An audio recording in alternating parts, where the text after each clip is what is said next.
Okay, welcome to Gracie Schwartzwald. I'm here with Erkan Mete, and today we're going to cover kind of an important topic. Recently I saw a video of a police officer, I think he was in Australia, trying to control a 15-year-old kid at a school. Ended up going hands-on, tried to tackle the kid, ended up getting caught in a guillotine, and had no idea what to do. Token out a copper! Students laugh and film a serious assault on a police officer. It happened on the school grounds at Merrimack State High last month. One student tried to film the officers. What are you doing? Stop! Hey, stop! Stop! And it started an ugly scuffle between a policeman Get your hands off me. and a 15-year-old boy. You're under arrest. The officer struggled to restrain the teenager. Okay, he's taking it. And that's when he's tackled to the ground and locked in a chokehold, a move that can be used to render the target unconscious. So, we have to understand that there's two kinds of jiu-jitsu. There's jiu-jitsu versus the world and jiu-jitsu versus jiu-jitsu. You have to learn jiu-jitsu versus the world first. You have to make that your primary jiu-jitsu, especially if you are involved in law enforcement, military, anything like that. Because you have to deal with percentages. What are the real world attacks you're going to deal with? Okay, so the guillotine is a jiu-jitsu submission, but it is one that untrained people will do all the time. That's what makes it sort of a threat across the board. Even if I don't know anything about jiu-jitsu, if he puts his head down, it's still instinct for somebody to grab over your head and arm. Maybe they're not even trying to choke you, but they're going to use this as a way to manipulate your body. And certainly if I know what I'm doing, it's doubly dangerous because, I'll know how to affect the choke. And if you really want to learn how to do the choke and all the possibilities, go check out the Guillotine Code, my video, 5 hours on it. But today we're going to cover some basic defenses. So again, this is a little bit more skewed towards the law enforcement. And before we get into this, I want to cover this. I think law enforcement need to train jiu-jitsu. They need to train some kind of grappling art. Certainly one that has a lot of groundwork in it. Because if you're trying to control someone, often you will end up on the ground to cuff them, to do any sort of thing here. Or you may end up on the ground in the fight, regardless of whether you wanted to be there. So it's important to know how to do this so you don't have to go to more lethal responses. You know how to handle yourself. Now, not all jiu-jitsu schools are the same. Don't just go sign up at a random jiu-jitsu school. Check it out, make sure that it's going to give you the kind of instruction you need for your work. There are a lot of jiu-jitsu schools that, honestly, for law enforcement, you'd be better off not training at them than training at them.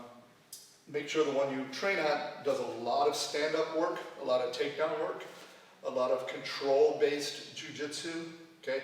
If you find yourself spending most of your time on your back, upside down, holding onto sleeves, learning exotic moves, more so than learning clinch work and takedowns and defending punches and pinning somebody, that's not going to really do you a lot of good.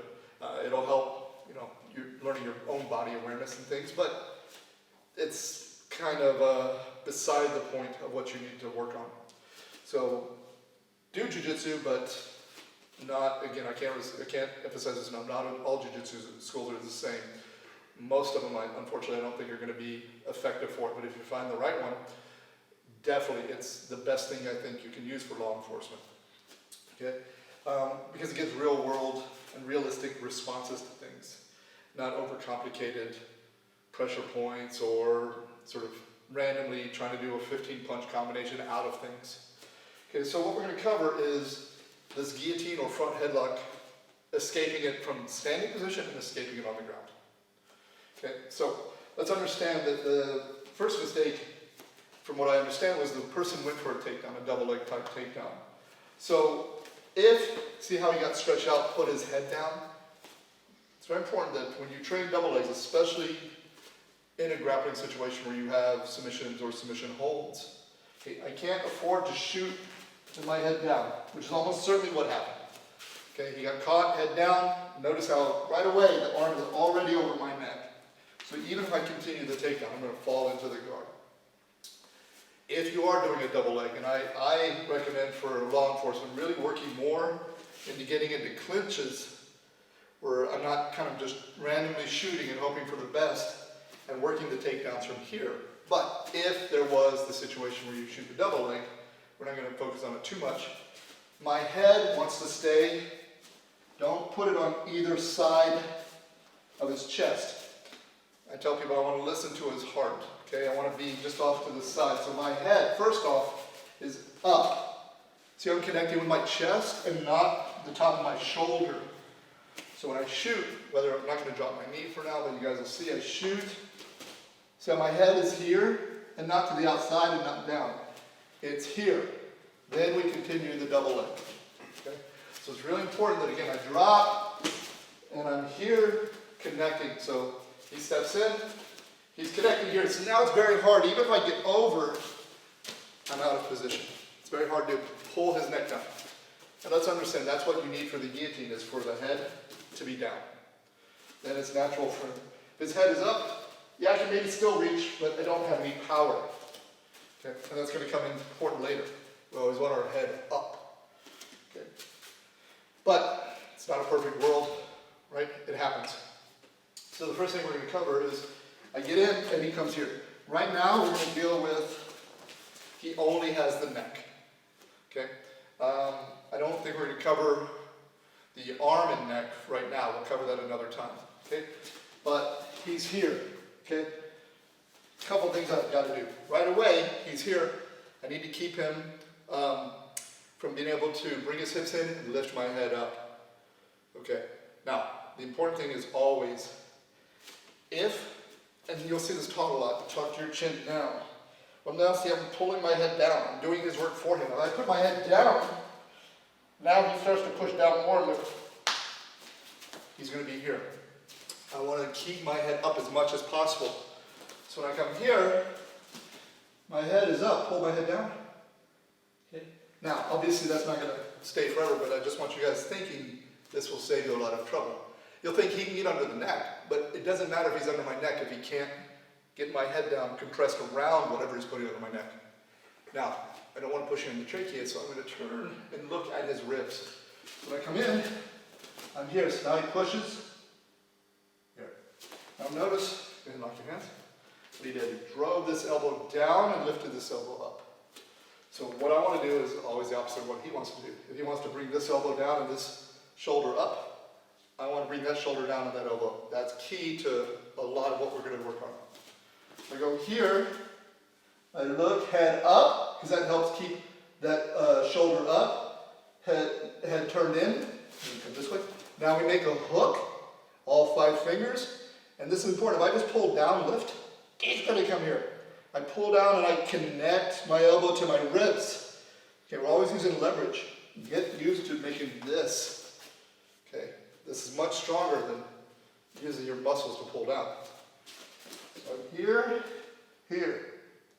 Okay, now we're limiting the ability for him to drive this elbow down. But I want to stop him being able to lift this shoulder up because that powers that elbow down. So he comes here, turn this way please. And as I bring my head up and I turn in and I pull down, this hand reaches over deep and I push down on this shoulder. So now everything is lifting up, so go ahead and push, pull. Okay. I don't want to just kind of rest my arm here, come here. I'm here, head is up, turned in, so he's pushing on the side of my neck, even if he got the choke. Go ahead. Here. It's uncomfortable, but it's just on the muscle. Okay, so now.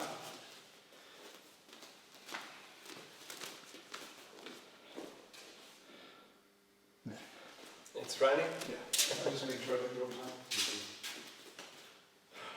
Okay, so now we've defended for the moment. Okay, so this is important. When he catches my neck, the safe space is for my hips opposite my head. Okay, once I'm across body from him, my hips are on the opposite side, I'm pretty safe.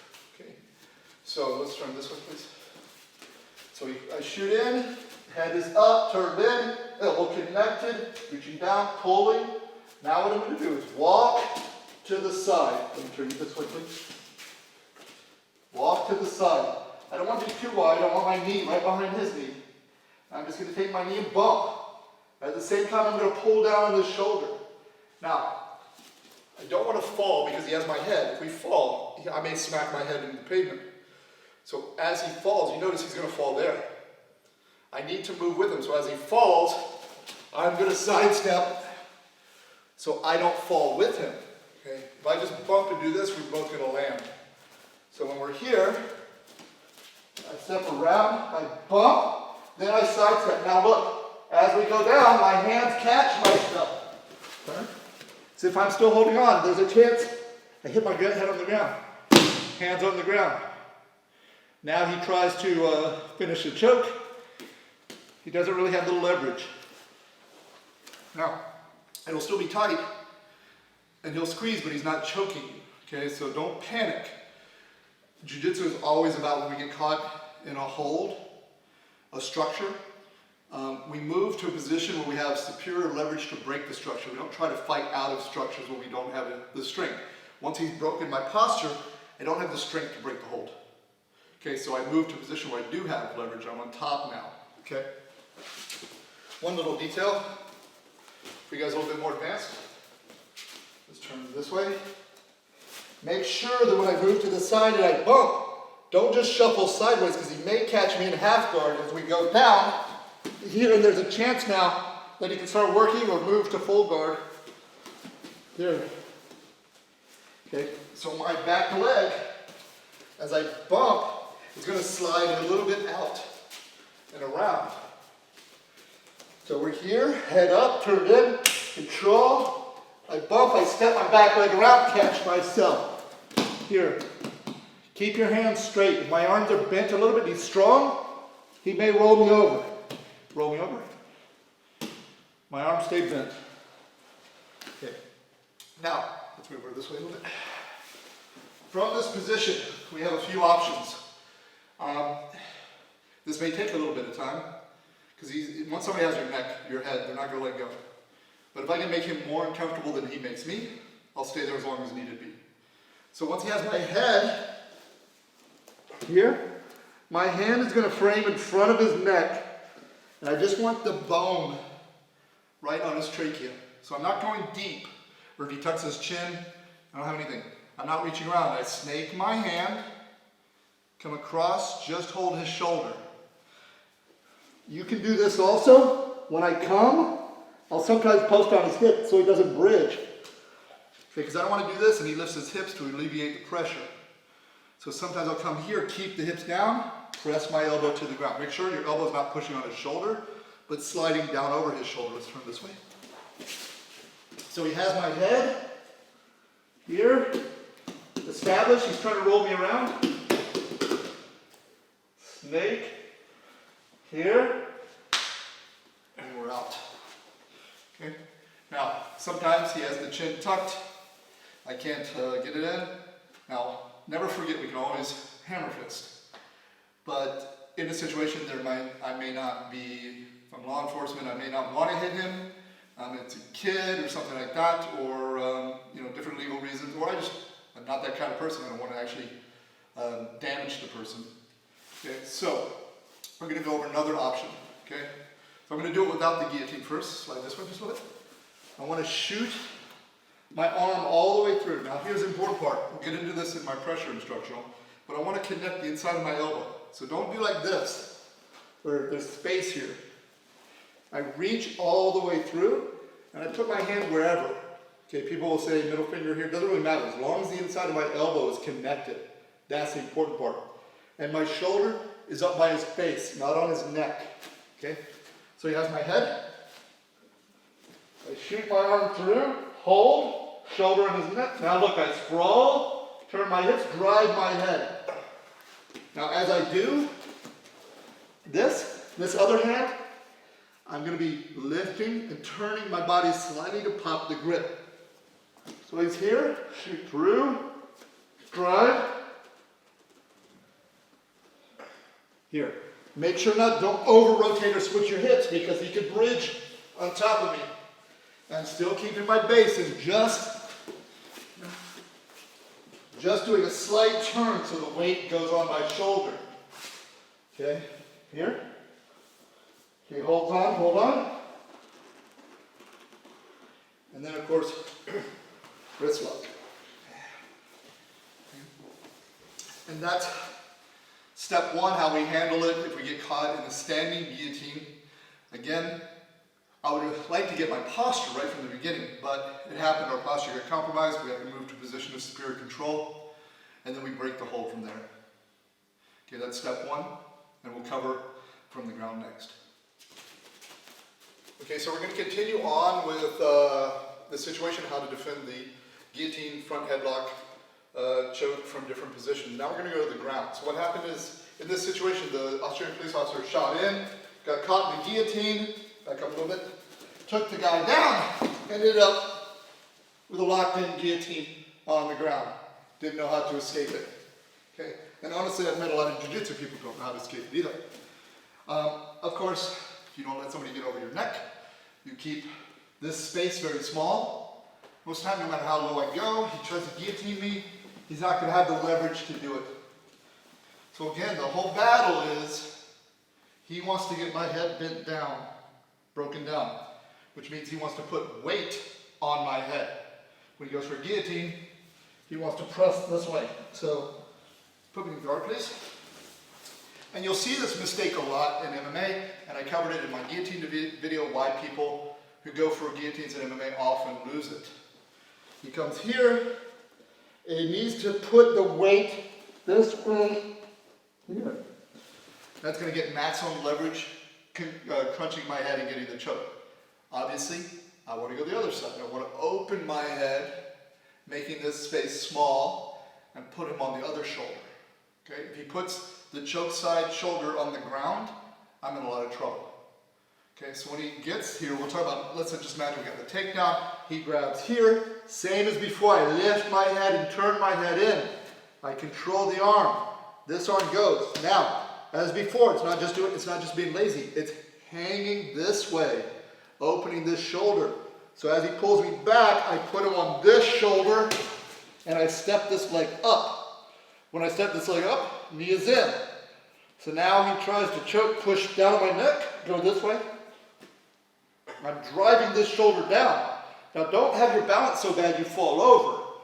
Don't open your knee. This is more advanced, but if I open my knee, he gets the hook in and sweeps me. That's why I'm keeping my knee pressed in. Also, it locks his hips. Head is up. I'm pressing down. I got a good base.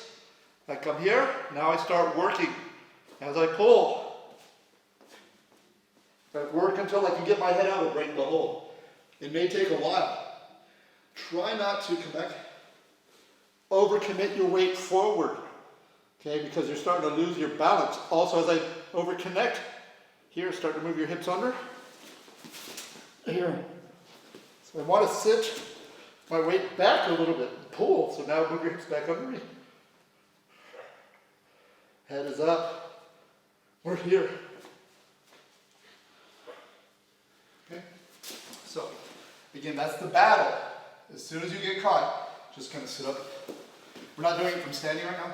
No, sit. Sit. Like that, yeah. Feet open, please. So let's say the guy shot in. Right away, he's got to put him this side. Here. Okay, let's scoot back, please. If he starts to put me this way, I reach, I step, and I come over. We keep scooting a little bit. This would work.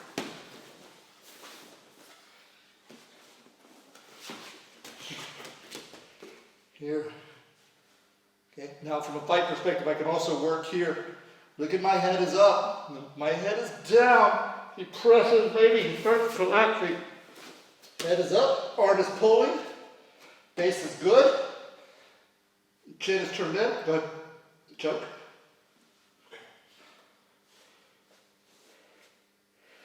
Okay, so my position, let's get back just a bit, is here. Good posture. Okay? Don't lean, don't panic.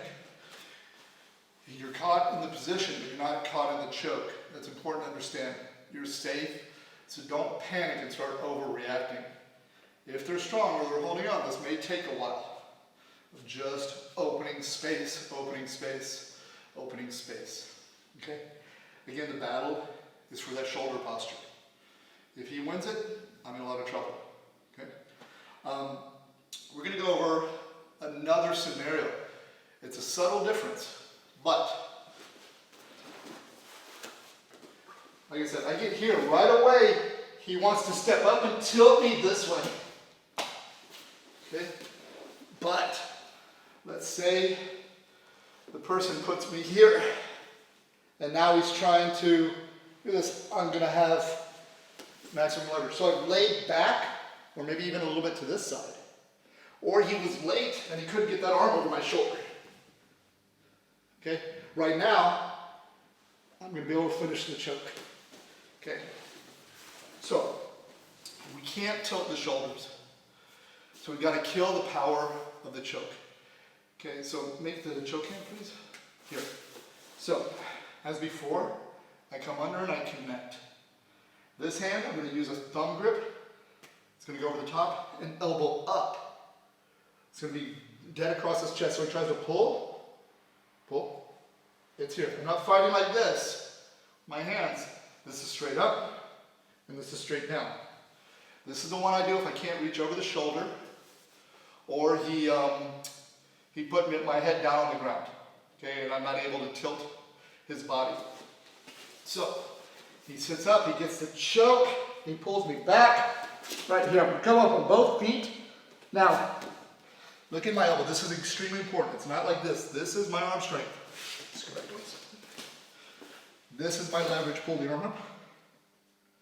Here. So he sits, he gets it. He lays straight back or to the side a little bit. I come up now, finish the choke. Pull, pull.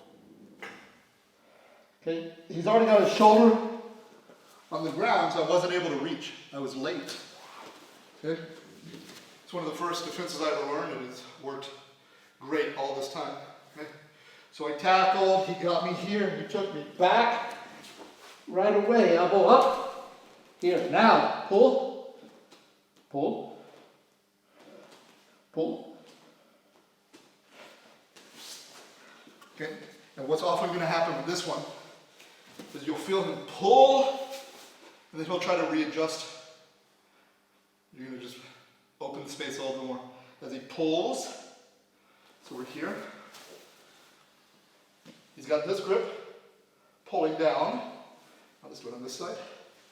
This grip pulling down, this one with the thumb, pushing straight down, his elbows in my body. So as I pull and I adjust, he's going to keep that space open. I pull, I adjust, now he's going to slip his head out. Okay, so it's thumb, no thumb, straight up and down. This doesn't look like it's very strong, but once this straight up and down gets here, go ahead. No matter how hard I squeeze. And what's important is he comes up on both legs to pin my shoulders. No, both feet. Then as I adjust, then he gets his head up. Again, patience is required. Anytime somebody has your head, whether it's a standard headlock, front headlock, they're going to commit all their strength to keeping it, and you've got to be patient, work to a position of control, position of superior leverage, and even then, it's going to take a while, okay?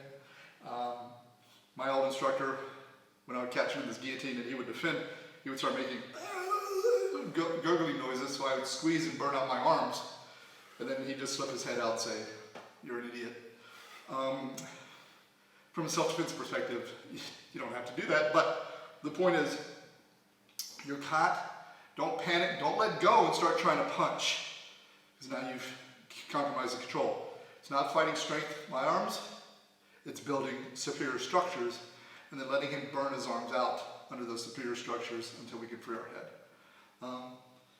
And again, a lot of jiu-jitsu schools will teach some of this once a year in some, maybe in a special self-defense class. If you're a police officer, you can't see a technique that might save your life once a year, and then the rest of the year is upside down lasso guard. Make sure that the training is constant repetition of escaping headlocks, working clinches, working takedowns, working pinning, escaping a guillotine, which again is a jiu-jitsu move, but it's also an untrained move. Okay, working somebody grabbing you from behind, working moves that can be easily translated to weapon retention. Okay, working arm drags, working things like this. Okay, go in and check out a week of classes. See what they're teaching. You know, if they spend more time talking about points than they do about punches, then it's probably not the best place for you if you are interested in, you know, law enforcement or self-defense. If you're interested in tournaments, you know, that's okay. And I'm not saying that you can't do both. I've competed a lot, but I make this my priority. And if you're law enforcement, of course, it should be your priority too. It's sad to see a police officer get caught in a basic move. Now, when I say basic, it also means almost 7 billion people don't know how to escape this. And I'd say a good portion of jiu-jitsu people don't really understand how to escape it. But, you know, try a class somewhere. If you're not training hand-to-hand, then you're going to rely on lethal force weapons or force multipliers. You're going to be more likely to go to your taser, you're going to be more likely to go to your sticks, you're going to be more likely to go to your guns. And obviously those are tools that you need, but, you know, don't use them because you don't know how to go hands-on. And do you have anything to add? No. All right. And of course, if you're in Germany, in southern Germany, come visit us here at Gracie Schwarzwald. And if you're, you know, in America or you have questions, you can always write me and ask me about places I would recommend. All right. And thanks again to Ericon.